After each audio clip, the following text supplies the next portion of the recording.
প্রিয় এলাকাবাসী, আমাদের মাঝে চিঙ্কু এমপি এখন উপস্থিত হয়েছেন। আপনাদের মাঝে কিছু অগুরুত্বপূর্ণ বক্তব্য রাখবেন। তো সবাই বসে বিশৃঙ্খলাভাবে তার বক্তব্যটা শুনুন। তো যাই হোক, প্রিয় এলাকাবাসী, আমি এবার এমপি নির্বাচনে দাঁড়িয়েছি। তো আপনারা আমাকে সবাই চেনেন, জানেন।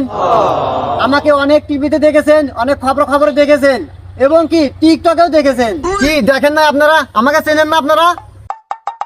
কই এমপি সাহেব, আপনাকে তো কোথাও দেখিনি। কে আপনি? আপনার নাম কি? আপনাকে নমিনেশন দিল কে? না কোন যোগ্যতা পেলেন? ওই আমার যোগ্যতা কম রে? হ্যাঁ হ্যাঁ, আমি এখন টিকটক সেলিব্রিটি। আমার টিকটকে 5,000 ফলোয়ার। ও এমপি সাহেব, আপনি তাহলে ওই টিকটক প্রতিবন্ধী? আচ্ছা, চিনছি। তাহলে আমার ওই ফলোটা একটু ব্যাক দিন। এই বেটা, তোকে আমি টিকটকে ফলো ব্যাক দেওয়ার জন্য আছি রে? হ্যাঁ, আমি এমপি নির্বাচনে